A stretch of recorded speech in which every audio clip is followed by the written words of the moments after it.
എൻ്റെ പേര് ജാബിർ. ഞാൻ പുലാമന്തോള് സലഫി മസ്ജിദിലുണ്ടായ ഒരു സംഭവത്തിനെ കുറിച്ച് പറയാനാണ്. ആദ്യം കുറേ പറയാനുണ്ട്, പക്ഷേ 1 മിനിറ്റ് 1.5 മിനിറ്റുള്ളിൽ ഞാൻ ആ കാര്യം ഒന്ന് പറയാം. പള്ളിക്ക് വേണ്ടിയിട്ട് അന്ന് സംഘടന പിളർന്നിട്ടില്ല.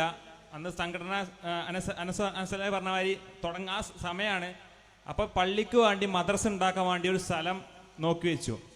അപ്പോൾ ആ സ്ഥലം വാങ്ങാൻ അന്ന് ആരും പൈസ ഇല്ലാത്ത സമയത്ത് പല ആൾക്കാരിൽ പിരിച്ചു.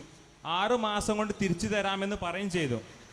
അപ്പോൾ എൻ്റെ ഉമ്മാൻ്റെ ഒരു 26 പവൻ സ്വർണം അതൊക്കെ കൊടുത്തു. 6 മാസം കൊണ്ട് തിരിച്ചു തരാമെന്ന് പറഞ്ഞു.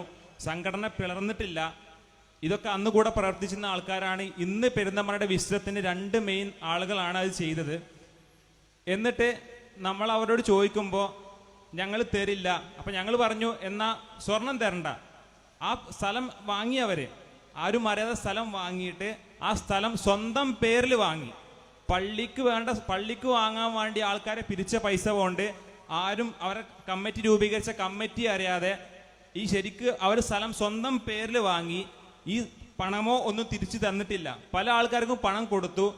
എൻ്റെ ഉപ്പ കേസിന് പോയത് കൊണ്ട് പണം തരില്ല എന്നാ പറഞ്ഞു. എന്നാൽ ഞങ്ങളെ സ്വർണം തരണ്ട, ആ സ്ഥലം പള്ളിക്ക് കൊടുത്താൽ മതി എന്ന് പറഞ്ഞ് ഇയാളെ വീട്ടിൽ ഞാൻ പോയി, ഇയാളുടെ അമ്മോസാക്കാനെ വീട്ടിൽ പോയി അങ്ങനെ പല വീട്ടിൽ പോയി സംസാരിച്ചു. അത്രയും ബുദ്ധിമുട്ടുകൊണ്ടാണ് സംസാരിച്ചത്.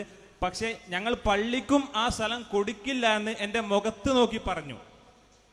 ഇത്തരം ചെയ്യുന്ന ഇത്തരം ആളുകൾ ഒരു ആദർശമായി കൊണ്ടുവന്നുകൊണ്ട് എന്താണ് ഇവർ അർത്ഥമാക്കുന്നതിൽ മനസ്സിലാവുന്നില്ല. ഞങ്ങളാണ് അള്ളാഹുവിൻ്റെ ഏറ്റവും അടുത്ത സുഹൃത്തുക്കൾ, ഞങ്ങളാണ് അള്ളാഹുവിൻ്റെ ഏറ്റവും നല്ല ആളുകൾ, മുജാഹിദുകളാണെന്ന് പറഞ്ഞ് ഇത്തരം ആളുകൾ വരുമ്പോൾ വിശ്വത്തിന്റെ മെയിൻ 2 നേതാക്കൾ ഹാരിസ് ബിൻ സലീം, ഇവർക്ക് അറിയ സംഭവം, ഇവരാണല്ലോ പെരുന്ന ആളുകൾ. പിന്നെ 2 വ്യക്തികളുണ്ട്, ഞാൻ പേര് പറയുന്നില്ല അവരെ. അപ്പോ ഇങ്ങനെ ചെയ്യുന്ന ആളുകൾ എന്താണ് മനസ്സിലാക്കുന്നത്, ബാക്കി വല്ല മനസ്സിലാക്കി കൊടുക്കുന്നത്.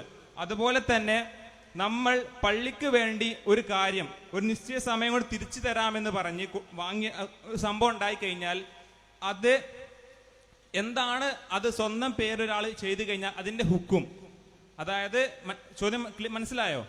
അതായത് നമ്മൾ പള്ളിക്ക് വേണ്ടി ചെയ്ത് കൊടുത്തൊരു കാര്യം അത് സ്വന്തം പേരിലാക്കിയാൽ, നമ്മുടെ വ്യക്തിപരമായിട്ട് പേരിൽ, പള്ളി എന്ന് പറഞ്ഞാൽ അള്ളാഹുവിൻ്റെ ഒരു ഭവനാണ്, അത് സ്വന്തം വ്യക്തിയുടെ പേരിലാക്കി കഴിഞ്ഞാൽ അതിനെന്താണ് ഇസ്ലാമിൻ്റെ ഒരു ഹുക്കും ആയി വരുന്നത്? അതാണ് എൻ്റെ ചോദ്യം.